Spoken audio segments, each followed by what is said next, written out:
अस्सलामुअलैकुम, खुशामदीद। अस्सलाम वालेकुम, क्या हाल है? उम्मीद है खैरियत से होंगे। अच्छा, प्रीवियस वीडियो में हमने boys law, Charles law, Avogadro's law, अलग अलग लॉज हमने पढ़े थे और उसका फिर हमने स्टेटमेंट पढ़ा और उसके अलावा उसका मैथमेटिकल एक्सप्रेशन पढ़ा कि बॉयस लॉ कहता है कि volume is inversely proportional 1 divide by pressure.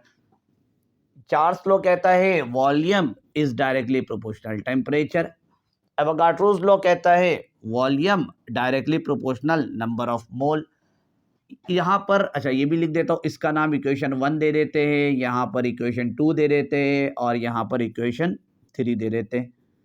नाम के हिसाब से यहाँ पर कांस्टेंट क्या है तो याद रखना है, यहाँ पे होता है कांस्टेंट टी, यहाँ पर होता है कांस्टेंट, ये सारे बॉयल्स लॉ, चार्ल्स लॉ के अंदर लिखे हुए होते हैं पी, यहाँ पर कांस्टेंट होता है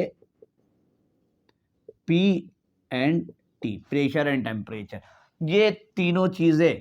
अच्छा, कुछ किताबों के अंदर जो आइडियल गैस इक्वेशन, इसके तीनों नाम होते हैं, Boyle's law, ideal gas equation भी बोलते हैं, आइडियल गैस लॉ भी बोलते हैं, जनरल गैस इक्वेशन भी कहते हैं, किसी भी नाम से पेपर में सवाल आ सकता है ये। अब इन तीनों लॉ को मिलाना है, इसके अंदर यही होता है, कुछ जगहों में इंटरनेट वगैरह में देखेंगे तो वो लोग कहते हैं 4 लॉ को हम मिलाते असल में इन्हीं तीनों लॉ को, चौथा उसके बाद बन जाता है गेल-लुसाक्स लॉ। उसको आपको मिलाने की जरूरत नहीं, उसको मिलाए बगैर अलग से लिखना नहीं है, अगर उसको लिखेंगे तो फिर हमारे लिए प्रॉब्लम हो जाएगा।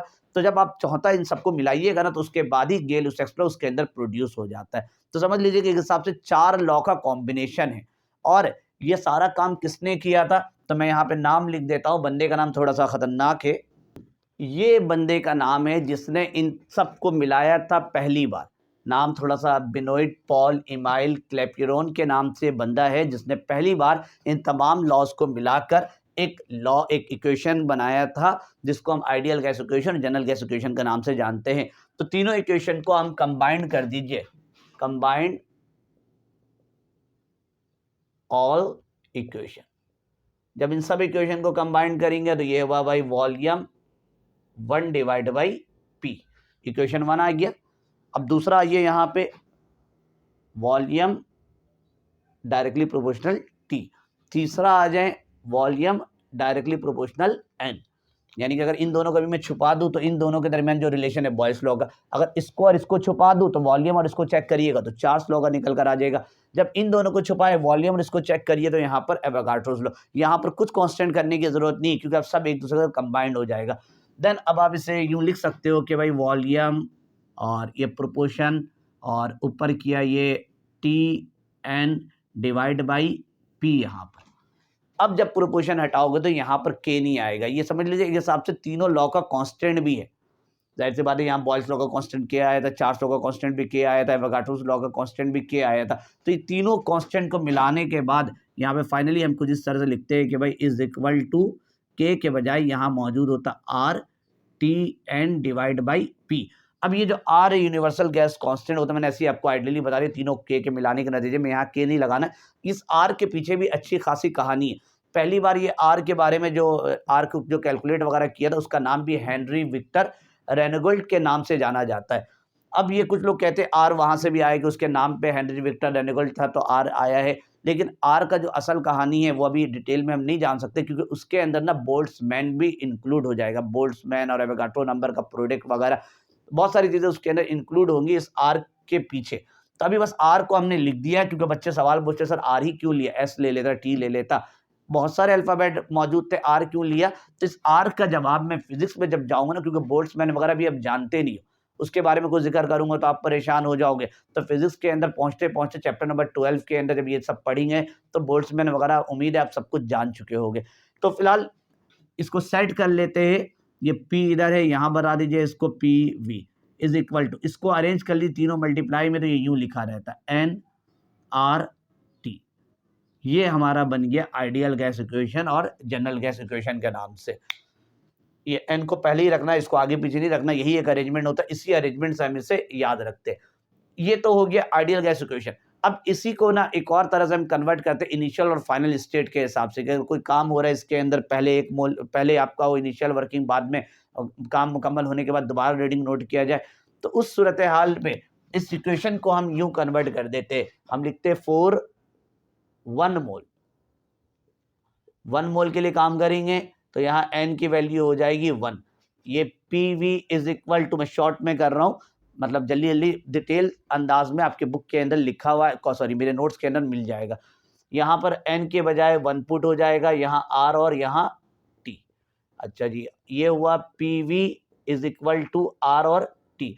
अरेंज कर लीजिए, पी वी आर में इसको अरेंज करना है, T is equal to R यहाँ रहने दिया, R is equal to P V divide by T. अब इसको दो हिस्सों में डिवाइड कर दीजिए, before working and after working.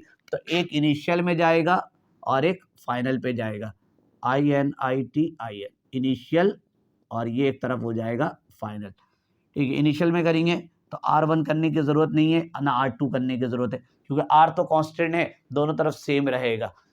P दोनों तरफ चेंज हो जाएगा, एक तरफ P1 होगा, एक तरफ P2 होगा, एक तरफ V1 होगा और एक तरफ V2 होगा, एक तरफ T1 होगा, एक तरफ T2 होगा।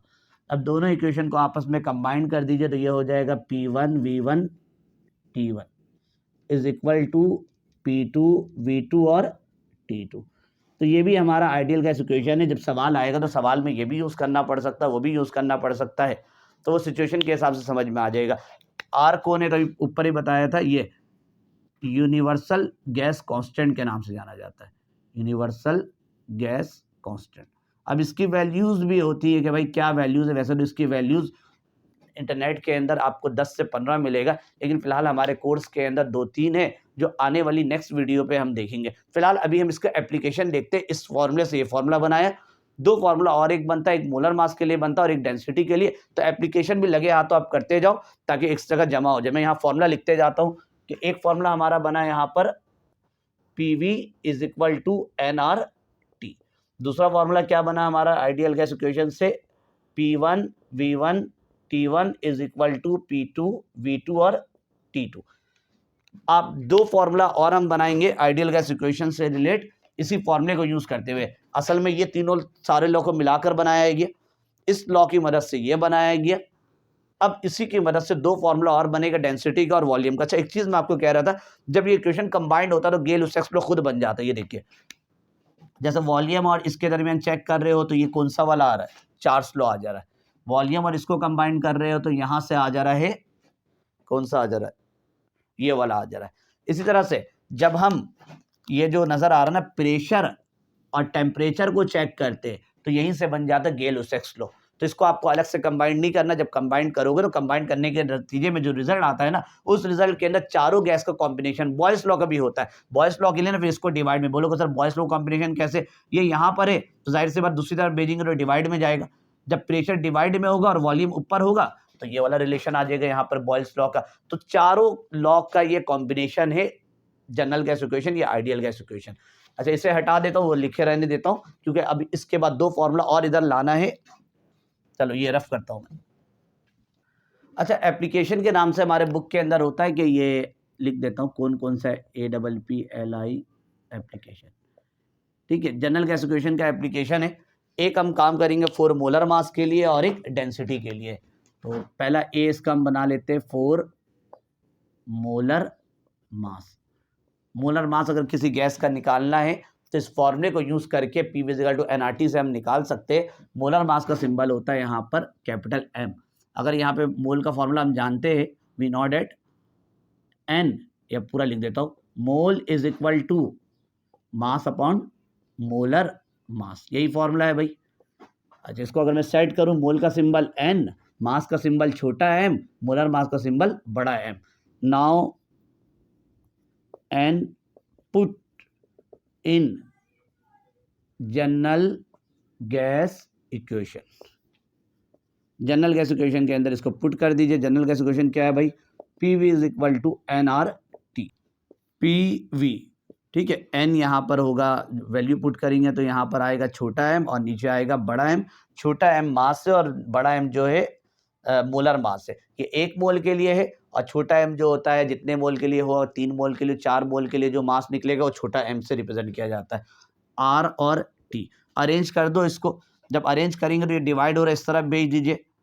M इधर आ गया, ठीक है, इधर कौन रह गया, R रह गया, एक M भी रह गया, R भी रह गया, T भी रह गया। M को इधर भेजा तो PV अब किसी काम का नहीं है, यहाँ पे कुछ नहीं तो 1 मौजूद, उसके मुताबिक इसको भेजिएगा तो ये डिवाइड में जाएगा यहाँ पर, और ये नीचे आ जाएगा PV। ये हो गया आपका एक कैपिटल M का भी फॉर्मूला मोलर मास निकालने का। इसको भी मैं यहाँ साइड में लिख देता हूँ, ये सब न्यूमेरिकल के दौरान काम आता है direct. Capital M is equal to MRT divide by P और V। अच्छा, अब हम डेंसिटी के लिए काम करेंगे बी पार्ट में। तो 4 ऊपर मोलर मास था, अब हमने काम करना है डेंसिटी के लिए, ठीक है। डी डेंसिटी के लिए आप डायरेक्ट आइडियल गैस इक्वेशन इस्तेमाल कर लो। ये रहा भाई, PV is equal to NRT।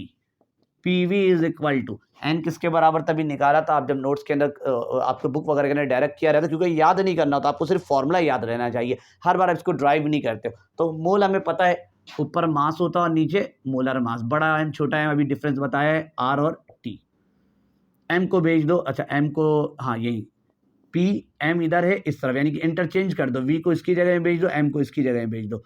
PM M upon V, यहाँ R और T। तो डेंसिटी का फॉर्मूला हमें पता है, डेंसिटी बराबर होता है ऊपर मास होता है और नीचे वॉल्यूम। यही है ना भाई डेंसिटी का, density is equal to mass upon volume. तो ये PM इज इक्वल टू यहाँ पे D R और T। हम डेंसिटी के लिए फॉर्मूला अरेंज कर रहे हैं, तो PM यहाँ रहने दिया और R और T को यहाँ भेज दिया, इज इक्वल टू यहाँ D रहा, D is equal to PM R T। तो ये हमारा एक और फॉर्मूला बन गया यहाँ पर डी का एक और फॉर्मूला बन गया, D is equal to PM R और T। तो ये है भाई 4 फॉर्मूले हैं जो कि आपने याद रखने हैं, आने वाले टाइम पे इससे रिलेटेड न्यूमेरिकल हम बनाएंगे और आपके बुक के अंदर भी इसके न्यूमेरिकल मौजूद होते। किस वक्त कौन सा फॉर्मूला यूज़ करना है, ये वक्त और हालात आपको बताएगा सवाल पढ़ने के बाद। कोई श्योरिटी नहीं होता, कभी ये यूज़ होता, कभी ये यूज़ होता, कभी ये, कभी यूँ। चारों ही आइडियल गैस इक्वेशन का है, बस अलग अलग शक्ल पे मौजूद है। अब अगली वीडियो न्यूमेरिकल के लिए नहीं, पहले हम R को सॉल्व करेंगे कि R की वैल्यू यूज़ क्या करना है। 2 वैल्यू तो हमारे इंटर लेवल में मौजूद होता है, 2 से 3 वैल्यू। अब कौन सा फिजिक्स में इस्तेमाल करना है, कौन सा केमिस्ट्री में इस्तेमाल करना है, वो देखना है, क्योंकि हमारे बुक के अंदर केमिस्ट्री और फिजिक्स वाला दोनों मौजूद है, दोनों पेपर के अंदर आता रहता है। तो अगली वीडियो में हम इसी हवाले से पूरा डिस्कस करेंगे कि R का जो 2 वैल्यू है पहले उसको निकालेंगे, फिर कौन सा केमिस्ट्री में यूज़ करना है, कौन सा फिजिक्स में यूज़ करना है, कौन सा केमिस्ट्री में रहते हुए भी फिजिक्स का यूज़ कर सकते हैं। ये सारी बात हम अगली वीडियो में करेंगे। अगली वीडियो में मिलते हैं। अल्लाह हाफिज़।